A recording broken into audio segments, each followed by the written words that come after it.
All right, welcome back to another episode. I thought today's a really good opportunity to catch up with Michael because you've reached a milestone. I have. Thought good opportunity to pick your brain a little bit, find out a bit more about your journey so far. Might throw around a couple of facts and figures while we do a bit of an interview style and just see where the conversation leads us. So, Thank you, Josh. first one is, 60% of Australian businesses, they fail within the first 3 years, and then only 25% of those make it to a 10-year period, and MDH has been going now for 20 years. We have. So I suppose the first question for you would be, what inspired you to start MDH Accounting back in 2005? Well, my father-in-law has worked for himself in the electrical industry, so he was always saying to me, one day you'll wake up and you'll feel like the time's right to work for yourself. That was his call.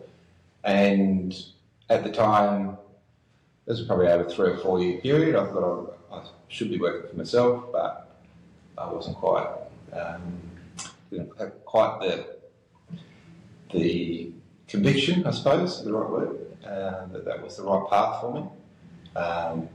Especially when Jenny, my wife, was a stay-at-home mum, so I was a single income earner, and I thought, well, let's put all our eggs in one basket, it's probably a bit too much. And so Jenny, Veronica, our youngest, had started school, and so Jenny was back part-time working. I look back on it, it was like 10 hours a week, but it was just symbolic to me that I wasn't the sole breadwinner at that point in time, and that was enough for me to be convicted that I'll take the risk and put all my eggs in one basket. So at the time I had a theory that I'd started my career in public accounting and didn't like it, which is doing tax and working with businesses and individuals, and then I worked for a range of different types of industries for about 15 plus years. So my theory was that there would be something in the middle, because I had experience on both sides of experience working for an individual employer as well as experience working for a public firm doing a range of services, accounting and tax services for businesses. And I felt my theory was that a lot of public firms just sort of skim across the top because they've got so many clients that they can't afford to go too deep with the client. And then when you've got, when you work for yourself, when you work for an individual organisation, then you can go deep, but it's a bit limited, you're not getting a cross-section of experience. So my theory was, is there something in the middle where businesses predominantly, but it could be other organisations that need someone more than a bookkeeper, but need someone with more experience or a broader skill set, but wasn't in the position to afford a full-time in-house accountant. That was the theory. Mm-hmm. So that's what sort of started the catalyst to test the theory. So initially, I didn't actually call it MDH Accounting, it was MDH Business Services, which is try to pitch it at that business management all-rounder type of range of services. What I discovered along the way is that I'd pitch my ideas to people, and what happened was that they'd say, I'll check with my accountant, being their tax accountant, who'd say, oh, that's a bit of a threat, so they would, I'd lose the business, I wouldn't get the option to do that services. So that I might need to walk and chew gum at the same time, to use an expression, which is like do the compliance as well as do the business services. So. Yeah, great. And was that a defining moment for you where you had a direction for the business? You wanted to do it, the Michael Harvey way, and what you wanted to bring to the table, and then you've shifted the focus. Has that continued on to today and how you run MDH Accounting? I try to, yeah, that's still the aim. That what gets me out of bed in the morning is that it's making a difference to small business owners and our clients. That's still the aim that motivates me 20 years later. So I suppose the Michael Harvey way, or some of those influences was, especially when we started recruiting staff, it was people with sort of, I suppose, real world experiences that they'd done, either worked for themselves or worked for other companies or worked in their family business. At the time I didn't just want to have, say, university graduates with no experience who could do some work, but would provide a technical outcome rather than a very practical outcome for at that stage, yeah, business finance was our number one client base. Yeah. I mean, you're talking as the business has evolved. So if we go back to those early days when you said Jenny was working part-time, which gave you that peace of mind to be able to take a bit of a risk because it's not all on your shoulders. Yep. Oftentimes, new business owners, they're working 50, 60 hours a week because it's so flat out. You want everything to everyone. You know the whole process. How did you do that as well as still, be a good husband, be present with your kids, and a bit of a juggle? Yeah, it's certainly a juggle. So having some level of boundaries. So in the early days, I worked from home just to get the overhead sound, didn't have any staff, so there was minimal outgoing. So every sort of dollar of chargeable time, to use my language, was revenue potentially in the bank rather than paying rent and other overheads. So working from home worked well, and at that stage the kids were 5, 7 and 9, and I still have very happy memories that Jenny might be working in the afternoon. I was working from home. I'd go and pick up Veronica after school. She doesn't remember it, but I have vivid memories. And then muck around with the kids for a couple of hours, and then I might work. After they've gone to bed at 7 or 8, I might work a couple of hours in the evening. So that flexibility, I suppose, was part of that juggle. And what I've tried to do is really keep at least the weekends free, and not totally. So even now, if I want to do a bit of work on the weekend, it's sort of not by permission, but it's a conversation I have with Jenny. So look, I just got this task. It'll take me X hours or half an hour. He always doubles or triples it when I say that. But it's like it's a negotiated space rather than having our weekends or our time together. Or when the kids are around more, it was definitely family time. Whereas during the week, it was a little bit more of a juggle. And I suppose I was pretty lucky that Jenny was working part-time, and so, she had capacity to share the load, whereas, sort of talk to clients now that both partners are, close to full-time work. I might be working full-time and the others in the business, so it is quite more of a battle these days. I think flexibility and some level of boundaries that you sort of negotiate and work your way through.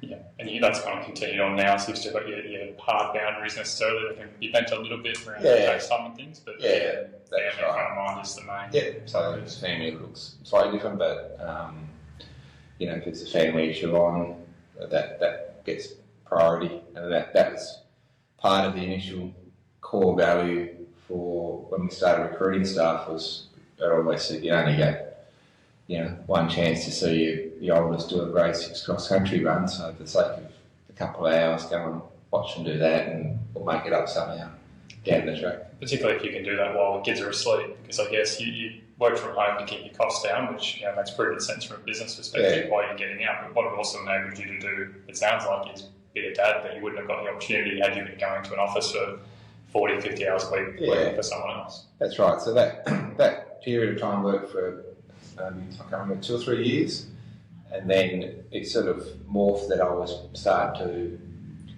have good intentions, but the reality was I might not have, my boundaries were sort of shifting a bit. And I do remember we have got a upstairs, downstairs configuration for our bedroom at home, and then the alcove that I was using for work was down the bottom of the steps, and I remember walking past my work desk too many times and just mentally going, I should be sitting down doing that, whereas in reality I should be doing something else. So a few of those memories, and I go, I need to shake it up now, and that's when I moved into rented premises in the city.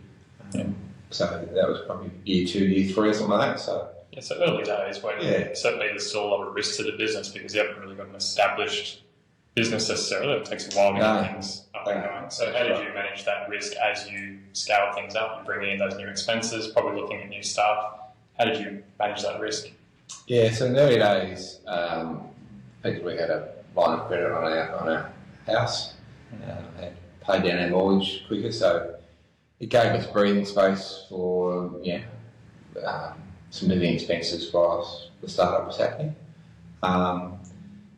the early days also, I was doing more contract style work where it might be a project or so I might see if someone's on maternity leave and I had a CFO for 3 months, 6 months or something like that. And so it was a bit of a feast and famine scenario. So you needed a bit of working capital, which is effectively our home loan redraw in the early days.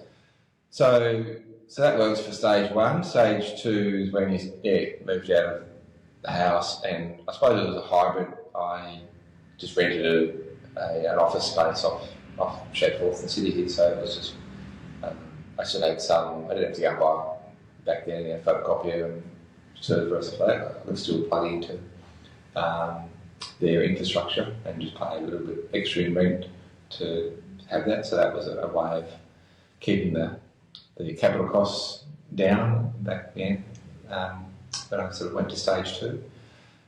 Then the next step up for, I suppose, outcome is your first employee. So that's a significant mental as well as financial decision, because you've got someone else's livelihood or income sort of in your hands. You're not just sort of saying, well, sorry, Jen, but, business income was down this month. We need to cut out living expenses for the house, whatever, or put something off. Yeah, we're taking on that responsibility of that new individual. So it's not something that you even want to walk back in 6 months or 12 months. It's trying to go, have I partnered with this person? It's a long-term commitment.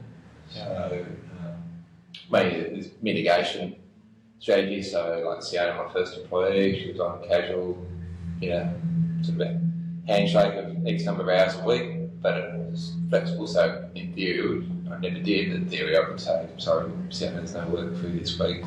We can drop it back to 0 or 5 hours or flex it that way. Yeah. And that's a name I'm familiar with. So Sienna being your first employee, we're 20 years down the road and she's still around. She is, yeah. So it's been great to watch the growth of her professionally and individually as well. And that's, I suppose, there comes forks in your business road. I didn't know which way I was going to go, so I had a theory of what problem I was trying to solve or what niche in the marketplace.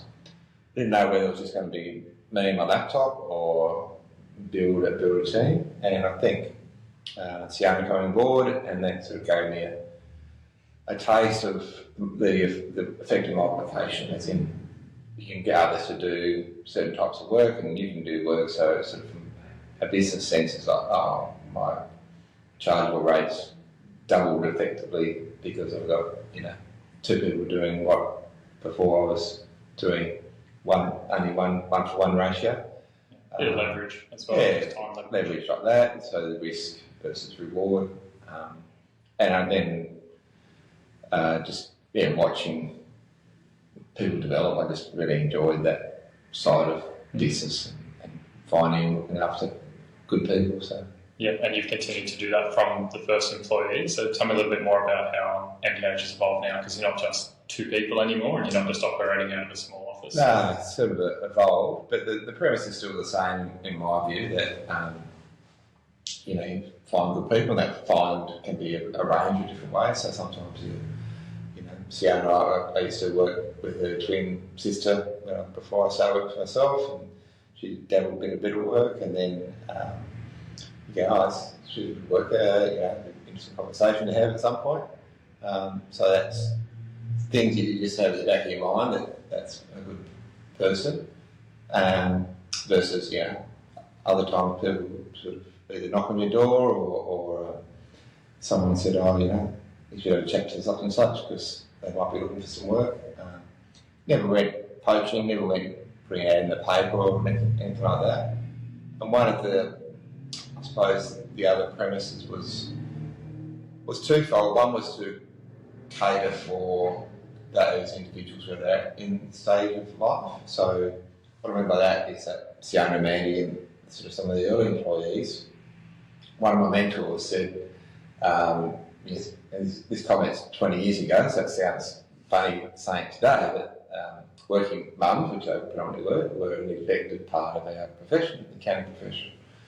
And so you have a baby and as they see you later, we don't flex hours, we're not going to work around what your lifestyle looks like.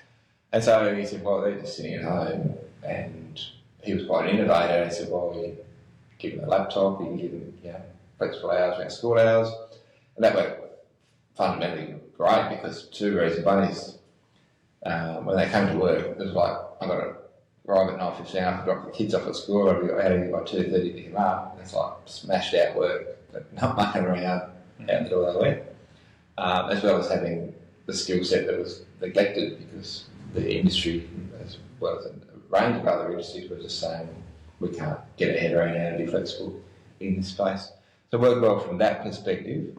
So cater for where people are at in their life and family first was certainly a strong value. Then the other thing I had was don't do work that you don't like to do. Like everyone's got to do the dishes at home, clean up, whatever. But if you don't like living on a hill, don't live on a hill. Like, you've got a bit of choice here. And so that's the beauty of being a small business and sort of being hands-on. And I'd sit down and say, someone said, I just don't like working for, no one said this, but I'll just use this example. I don't know, work for motor mechanic, something like that. So, okay. Well, either we don't allocate that type of client to you, or if they say, I really want to have exposure to something that they know that I'm really interested in viticulture industry, so okay, let's modify our marketing efforts and let's go and knock on a few doors or do something in this space to try to attract potential clients in this industry that you're interested in. So it provided a practical professional learning, even though it was sort of done in an ad hoc way, but there was sort of a bit of science behind it to say, well, that's the flavour. I call it flavours, but it's not absolute because you sort of do things you don't necessarily want to do, but if you're doing it 80, 90% of the time, you're not going to enjoy that work, that job. But if you're doing it only 10 or 20% of the time, you go, but I get energised because I'm doing some work for a builder and I love the building industry and I love that whole thing. So yeah, it's good philosophy. And I suppose so 5 to 10% of businesses have a formal business plan, but it sounds like you've remained fairly nimble throughout your process to duck and weave to what's not only going to be commercially viable, but how you support the team and develop people as well as yourself. So how important has that been to you to stay nimble? Certainly has been to stay nimble. There's been a sort of an overarching vision, I suppose, that's predominantly been in my head. But the first stage, I actually did have a formal business plan. I went to a few business clinics and stuff like that and had a business plan. And rightly they said, you need to, what's your niche, what's your competitive advantage, which is a really good principle. What I discovered in the early days, working in St. Launceston, which is a regional centre, 100,000 people in your catchment, a lot of the material I was sort of developing my business plan on was focused on a larger sort of population centre like Melbourne or whatever, and you want to be the expert in motor mechanics, doing accounting and tax work for that industry sake. But it doesn't work in Launceston because you're just going to be a bit of an all-rounder. Yeah, the sample size is smaller, I suppose. Yeah, so you sort of have to be across the different industries. So the business plan morphed over time. I suppose early days I had certain definite goals that I wanted to get to in revenue, and it was something practical. I remember I just wanted to get to a certain revenue size to go forward to replace my car. That was sort of the goal, and I did it, and it was sort of just a sense of achievement. So it was a very personal, somewhat selfish goal, but it was just a reward along the way. So I think I've stayed pretty loyal, even though the business plan has been diluted over the time. Pretty loyal to the bigger picture of how we serve our clients, but predominantly small business owners. I just really enjoy that whole small business space and having conversations with them and walking beside them. Still to this day I enjoy that. So I've been loyal to that. The other thing I would take time out at the start of every calendar year. So when I worked for other people, I was not good at winding down from when you went on holiday, so it took me a few days or a week to wind down. So I suppose I did train myself to and when I'm working for myself, to be able to switch off as much as possible. Jenny laughed at this comment because she said you never switch off, but at least morph into something else that I'll be thinking about on my break. So one of those things that I would think about on a break, predominantly over the Christmas break, is I'll just take a bit of time and just reflect on what are the goals I'd like to achieve, either individually or collectively as a team, or what new business opportunities that I see over the next 12 months. So, and actually would write that down. So sometimes it would just be a list of goals for the year.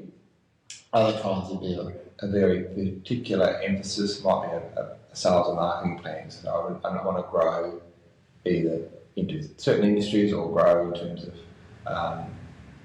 another service offering or something like that. And other times I've always sort of enjoyed that systems development. And so I remember a few years I just would have a systems development plan. It's like, okay, we're going to change our CRM, we're going to do this or something like that, or research that. So that became, so I suppose, my subset of my business plan that I would, and I would write that down. That would sort of be my guiding principles or guiding document for the calendar year. So that was probably I don't know, probably from year 5 onwards, that was part of my routine. Yeah. Is that a normal balancing act for a business owner as you go?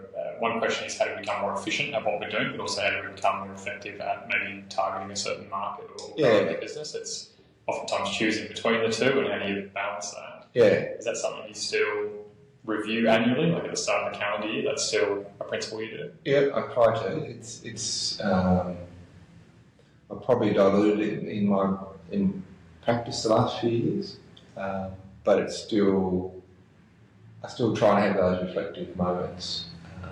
Every now and then, just pause the game, are you happy with everything's out, or is there something else you'd like to develop, or is there an itch you want to scratch? Like there's a bit of still personal development as well as growing a business. Is there an industry or a type of service that you still feel you'd like to be able to challenge yourself on? Yeah. Yeah, it's good, and I suppose I get a bit of a peek behind the curtain because I'm familiar with some of the offsites that we do. That's split amongst the team as well as some of the leadership side of things, which gives that opportunity to reflect on the business and how things are tracking. I'm curious to know, because you have brought on some people to have an equity stake, there's, like you said, you like to develop them and bring them along the journey. How do you go about selecting those types of people who you think are going to help carry that legacy or to help you mould it in the direction you want to go? So it's probably a bit of gut feel. So I've been thinking about it for a while in terms of how do you reward or have people have ownership over it. And to be fair, most of on the MDH accounting side of it are very long-term employees, very loyal, and pretty much treated like their business. So it wasn't as if I was going, people just wasting time or nothing like that. It's like, how do I reward? And I suppose the precursor to that was we do spend quite a bit of time and money developing individuals and also teams. And we've done a team development, and we've sort of had a leadership development program, and the people that were involved at that point in time, I sort of reflected one day, I said, to be honest, I could give the keys to the business to any one of these, and I'd be totally satisfied that they look after it as if I was doing it. So that was a bit of a light bulb moment to say, well, they all have different strengths, but they would still look after the sort of the baby, so to speak. So I thought, how do I then morph that into a more formal setup? And so a friend of mine, Roland, he gave me a book called The Great Game of Business, which sat on my shelf for about 6 months because I thought, sounds a bit salesy, I don't really like the title. But I read it one summer, part of, over the summer. As I said, I like to set goals and normally I do a bit of professional reading to stimulate thoughts. And that was the book I read one summer a few years ago, and I thought, wow, this ticks all the boxes of providing a bit more of the tangibility of how do you go about certain people, what percentage you offer, how do you do all nuts and bolts, because it took me a while. I suppose, even though conceptually I thought, yeah, it'd be great to reward these guys, it took me a while to unpack in my brain. It's, it's a business I built from a spare room at home, high level of connectivity and ownership. It's my sandpit. Do I want to share the sandpit? It's like I can just dream up one morning what I want to do, and off we go and do it. So I didn't want to lose that to some extent, but on balance I thought, no, I need to challenge myself and lose a bit of that independence, and then sort of invite people into equity. So the first round of people in the MDH Accounting side of it was people that we've done about a 2-year leadership development program, and then we had that formally facilitated for a while, and then we sort of morphed into sort of a self-directing group, and we were still getting really well and developing each other and challenging each other. I thought, oh, that's my group, and a great game of business. I didn't follow the exact formula, but it was enough material in that to sort of say, oh, okay, this is how I could structure it, and what are some of the key principles to offer the equity participation into the leaders of the group. Yeah, and if you found having their involvement also opens you up to new ideas and things you would not have otherwise considered. Yeah, it's been a great journey. I've enjoyed, once again, watching them grow and think like business owners, and I think collective decision making is better when sometimes I've got blind spots, and most of us are still humans and have blind spots. So, they've slowed me down on some decision making, and it allowed me a bit more space. They've recognised that there's sort of an entrepreneurial spirit in me that want to try new things, not every day, but every now and then, and go, oh, let's just go and experiment over here and just see where that takes us. I'm not sure exactly what it looks like, but let's go and experiment. That sort of given me more freedom than I probably my perception would be that you're accountable to other investors, therefore you shouldn't be wasting their money, or everything's got to be sort of nailed down much tighter. So it's brought some rigour to we do monthly board reports and financials and discuss those. So it's brought a good deal of rigour to the business, but I feel like it hasn't stifled me as well. But it's provided a better sounding board for better decisions, I think, as well. Yeah, well, there's often a visionary in the business, and unless you remove yourself from being in the business, it's hard to work on the business.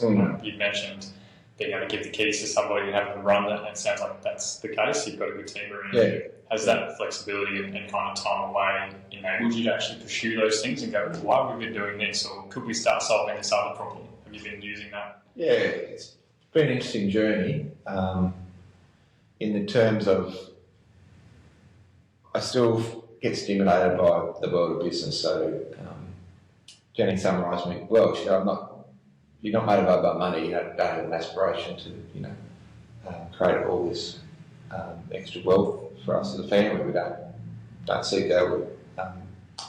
But I do just like the mechanics of business, understanding of business, understanding how to grow our business and financial streams and MDH accounting. Still words from my head. I can how do we better serve that client through 2 different labels, and that still stimulates me from a problem-solving perspective. So I still really enjoy that. Has it freed me up? It has, because I'm just watching, year by year, the other directors of the business sort of find their niche, find their confidence as well. It's sort of been an eye-opener that you sort of got to encourage and give people confidence that you are a leader, that you're an owner, and you can do this. And so one of the, to be open, because you've got a strong persona, because it's Michael Harvey, we often have internal debates, is that a Michael Harvey thing or an MDH accounting thing or a broader thing, that either a preference or how do we ensure the clients looked after from a broader perspective without diluting Michael Harvey's sort of relationship with the client, that it enhances it So they're just internal challenges we work our way through. Yeah, I guess that's internal business challenges. I suppose personally though, have you also struggled a little bit with the letting go and having other people run their flavour or brand over something? No, something that I haven't struggled with, because I'm renowned as a very poor trainer of skills for people. Poor trainer of skills. Okay. What I mean by that is, if someone says, "Oh, can you show me how to do that task?" I'm not very good at it. So I have a sink or swim unconscious. Well, it's conscious. Well, no, in the office now they said, "Well, Michael just." And you've just said it on camera, so now it can't be unconscious. That's right. Yeah. So it's folklore. So it's a sink or swim. So like here's a big picture, and I remember one of my previous employers, there was a young lady there who was doing, I can't think what work she was doing. I think she did like an office admin trainership. I thought you got a bit of flair for IT, so I put her in a role and gave her some projects. I remember she gave me feedback. She said, "I love working with you because you gave me a budget, gave me a high level tasks, and I went away and did stuff, worked it out myself." So that works for people, but sometimes I'm not good at them stepping it down into a detailed implementation plan and stuff like that. So I suppose from that perspective, letting go, it allowed me to sort of stay at a big picture level, and then others in the team could then sort of work out their own flavours of what to do. And I think might have been my first time I was the boss of someone when I worked at the university, and I laugh at it now, but this was my first experience of being able to give someone a task and let them do it in their own way. And I gave someone a task, and back then it was like we were all in separate offices. I walked out, "Here you go, mate, did some journal or something like that, got a process, that's fine." And in my head I was thinking, "Oh, that'll be done next half hour." So I was sitting in front of my computer, just hitting refresh on the button. "Oh, it isn't done. And then I went next door and said, "Oh, yeah, process this." Yeah, I was going to get round to it, but I'd scheduled that like last thing before I left, or first thing in the morning. And so it was just a great, silly example that imprinted in my mind was you got to either let people have their head about how they're going to do it, when they're going to do it, or how, whatever. Or if it's really important that you want this done in the next half hour, you've got to be explicit and say, "I need this done by 3 p.m. Is that okay?" And then negotiate whatever other priorities they had on their plate. So I'm still learning that, but yeah, that was sort of a general principle that letting go. And it's, I think it's an art when you either manage people or businesses or whatever it might be, which elements to give space and people freedom and to do their own thing, so to speak, their own flavours, compared to, okay, where do we get to a point that we're either exposing ourselves too much damage from the risk of reputation, financial, whatever it might be, where you go, "Oh, that could become too cowboyish." And so one of my early mentors when I was managing business in Adelaide, it was like she said, "You've got to think about loose, tight controls. Okay, which ones are the loose ones where you can say, yeah, like, I'm going to let that person have freedom, and which ones are the tight ones you go, no, it's been very prescriptive. We need you to fill out this form at the end of the day, or how you get there is up to you, but this is the tight control we need to have." Is that just to avoid catastrophic loss? So I guess that's how your matrix mentally goes, well, if this decision is left to just this person's style and it goes wrong, it can cause fundamental issues, so we actually have to put some guardrails up. That's right, yeah. So you don't, have someone with relatively low experience or to, your key client's tax return and without supervision or some other form of control. So that's an extreme example of that sort of like where you might, but then you might say, okay, you need to do a forecast, 5-year forecast for the client, and how you do it sort of might be slightly different to how I do it. So, Yeah, so that's a micro example. And then one of sort of, as our team's grown, sort of learned that I've always found like rhythm in business is a really important thing. And so part of that mantra has sort of been a rhythm in how frequently you meet as a team, either individually, a small team or big team. And so I've sort of had that rule of thumb that looks like probably every 2 weeks is nice rhythm in the cycle. But I've realised as well that's just a rule of thumb. So if another group wants to, have a daily or weekly get together and it works for them, then you allow that flex. And others say no, we just do one-on-ones and then get together once a month, once a quarter. You sort of allow that sort of freedom of expression for that team to work out what works for them. But I suppose going to the loose type controls, it's not controls of flavour, is I still believe that as long as there's rhythm and momentum in your workflow or your team development, in some way, shape or form that you work out that's best for you, that you don't just operate in silos for 6 months and then sort of have a team building day.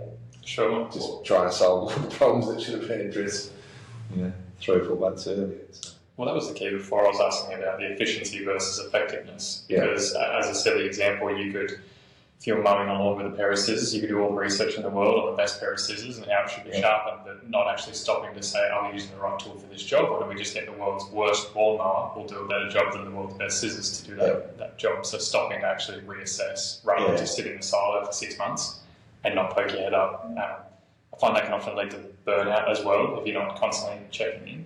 Yep. Is burnout something you've had to manage when you're taking on the responsibility of a business and upskilling staff? Is that something you've had to manage?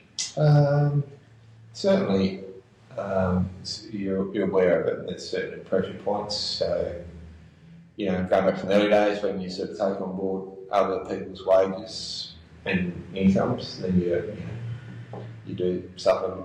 Some nights you lie in bed, staring at the ceiling, counting up your numbers, bank account balance plus what someone owes you, it's all that sort of stuff. So, I think if that was prolonged, then you're in burnout zone. I think I've been lucky that I've had great support at home. Jenny's been great support and lets me talk to some extent about my day. I know she doesn't work in that industry at all, but then we've learned to say, probably enough of that, or let's, you go on. I don't want to keep talking business all right, so things I could do. So there's enough just to let the pressure valve off. The other thing I've tried to do is just sort of keep up a fairly healthy physical exercise program. I find that a great relief just to sort of, take the pressure off. It's whether it's been running, swimming over the years. And the other thing, Jenny and I, we just love the outdoors, so it's a happy spot. And, summer, the beaches, winter, autumn at the mountains. I do find that just detunes, and I think one of the sort of the mantras that came through is like, accept what the worst thing could happen at that point in time. So if you say in a business consequence, and then if you reconcile to that, then everything else is sort of on the upside. So that's sort of something that stayed with me, to sort of at least be reconciled to something that, what's the worst thing that can happen in this scenario, and not try to go through that depression or the negative, prolonged negative thinking. Lots of time I talk about anxiety is you're trying to bring the future's problems into the now and try and solve them with so many variables. Yeah. And something that I hear about and I've certainly read about is fairness fatigue, which was the question around it. And I've also read the Great Game of Business, and it's clear when you talk about business, you do line up and get a bit of a smile. It seems like that would be a lot of work for someone else, but it's play to you. Yeah. So I was interested to hear more about, as you've started to scale back a little bit because you have brought in equity partners and that gives you freedom of time and thinking, how has that shifted your work-life balance? It's certainly allowed a bit more flexibility. I don't have to be there to open up the doors or change the backup tape every Monday and stuff like that. So you can a whole range of other systems around you. So flexibility like that. I still get thought bubbles of things I'd like to try and do to help others. So I still get motivated by that. Do you have to restrain yourself at all to not shoot in multiple directions at once? Yeah, that's. I think it's been a good thing having the other equity owners. They've sort of both consciously and unconsciously. So if I come up with an idea and thought bubble in my head, I go, I need to consult, or it's probably not the right time, or the other equity holders are going, this is probably not fair on them at this point in time. So there's a bit of an unconscious filter, as well as presenting a proposal and then they go, well, not now, or do it a different way, or no, that's fine, let's go full steam ahead. That's been a good thing, just to sort of keep me a bit more trying to do everything at once, because that's probably one of my downfalls. I get excited about a new business or a new system, whatever, and then I say, let's just give us a go, and you end up having a cumulative effect of trying to do too many things at once. So. Well, that's that Chinese proverb that says the man that chases two rabbits catches neither. Yeah. Sometimes you can really take your eye off both. Yeah. So, I've been guilty of that, trying to catch two rabbits and not getting either. And do you still, you mentioned mentors a couple of times throughout your career, do you still have people you look up to, meet with regularly, that mentor you through your current stage? Because you're not in year one anymore, you must be wrong.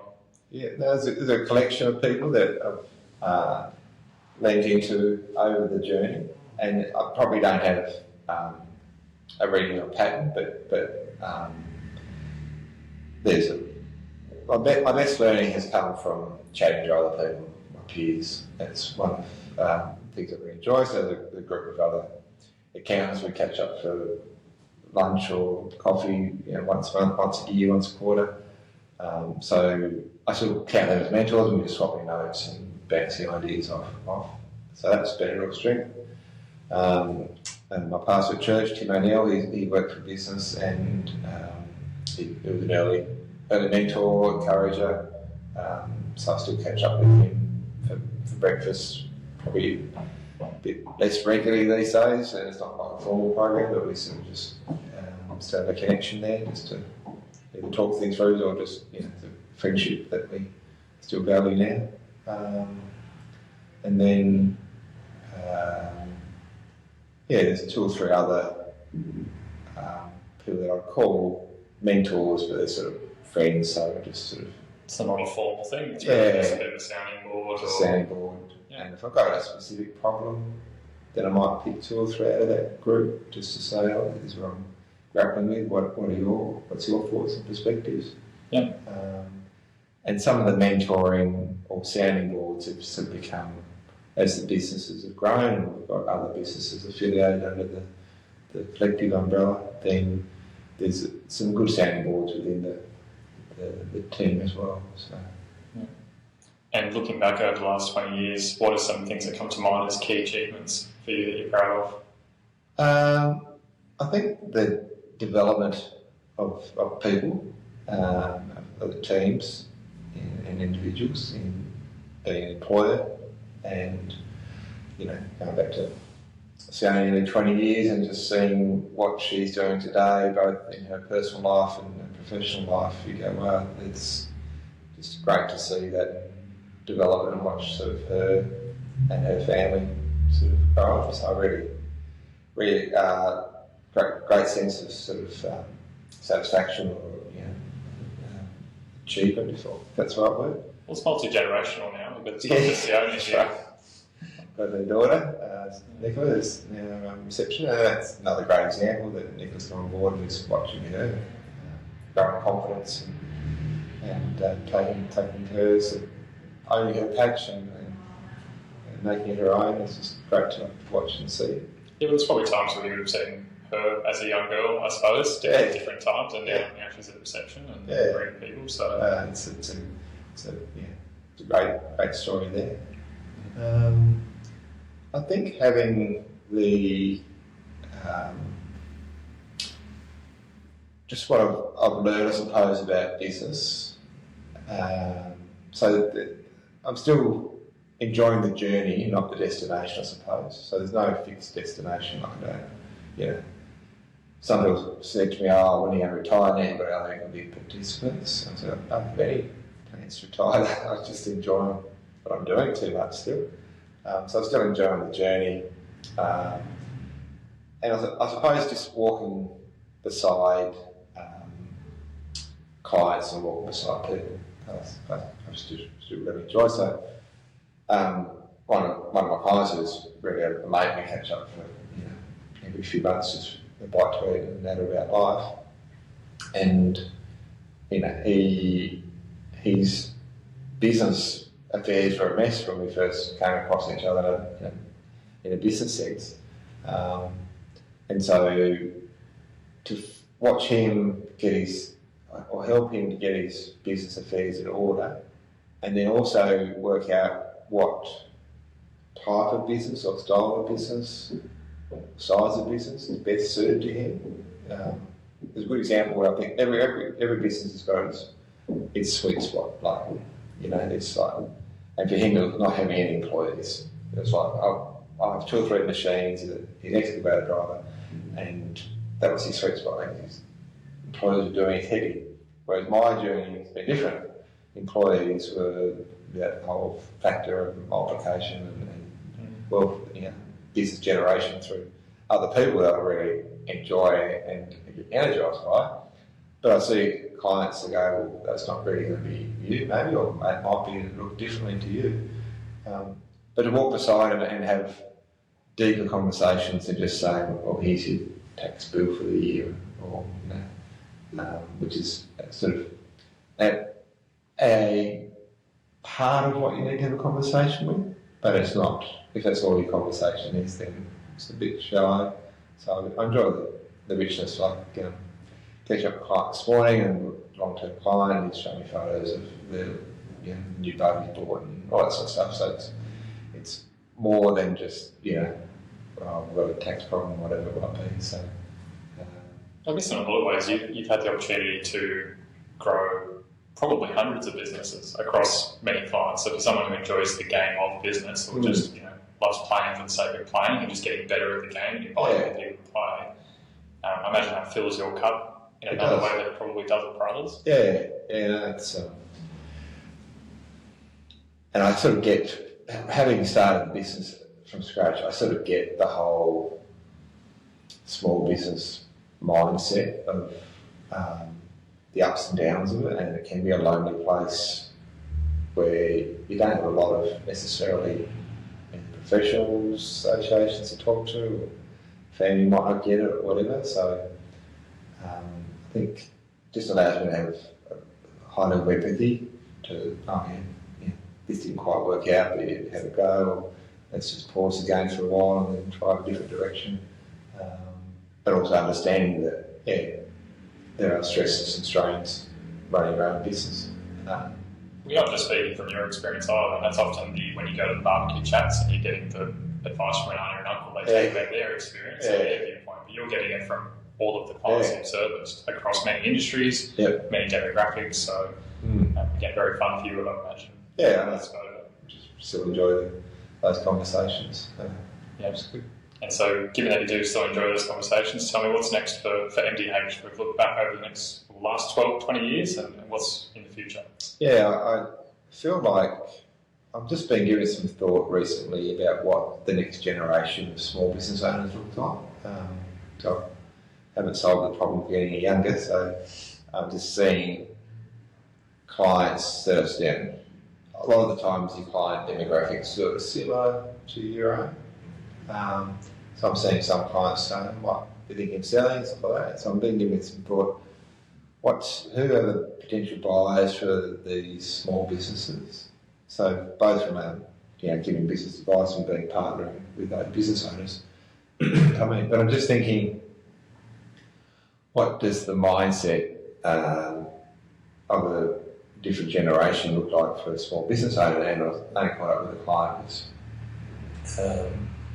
he's got the term, I'm sure he didn't make this term up, but he thought it's solopreneurs, which means that for him, he's in a sort of artistic field, and there's, my daughter's in a similar, she does digital marketing, but it's just her MacBook and a good internet connection, and she's mobile, and there's certain themes come through. They don't really want a bricks and mortar business. They don't really want one that has employing staff.